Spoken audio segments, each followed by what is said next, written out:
was thinking about a tiny house. Did some research about tiny homes. I did some research into mobile homes and thought about just touring the country and seeing my friends around the country for a year or two and see what happened.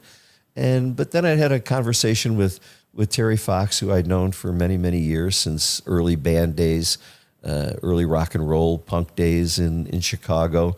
And then he managed a bunch of clubs that everybody would go to see music. And so I had a conversation with him randomly on the street one day, and he'd been living here only a couple of years, I think, but he really loved it. And he just said, you would love it.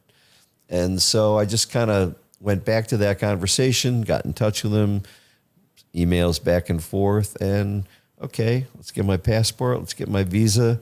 And I planned to come for a year at the beginning of end of 2017. I thought I'd come here, see how it goes, come for a year. If it's terrible, I'll bail in a few months. I can always go back home. But that was, the first year. The first year was great, and every year since then has been great. There's just some. It's a great community, very diverse. People from all over the world, and and that's Hua Hin in a nutshell. There is quite a large variety of people that are actually coming here, but it's more of a longer term expat that is staying compared to your places like Phuket. You get the snowbirds 6 and 6. Hua Hin really makes Thailand become your home, where you don't even want to go back.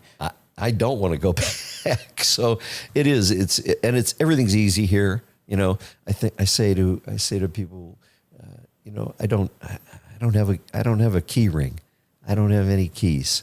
And people don't really, it takes a minute to think about that, but you spend your whole life with a ring of keys opening this and that. I don't have a key. Would you see yourself ever moving back to the US, or this is home?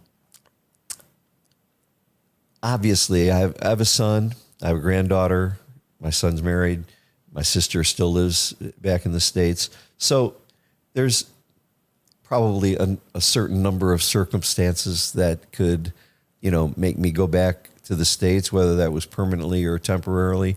If it was temporary, I'd always try to come back here. If it was permanent, then that would probably be something that where I was just needed more there than I am here.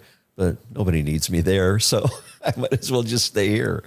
Yeah, especially with the weather, the food, the cost of living here too. As you retire, bringing that aspect in terms of the budget of the cost of living in Hua Hin. I mean, how much further is your dollar going here than back home? Right. I mean, well, without getting into too much detail, I probably would really have a hard time living on my income in the States or most other places. But in Southeast Asia, your money does go a little further. So my fixed costs are super reasonable. My accommodations are not luxurious, but they're, it depends on where you are.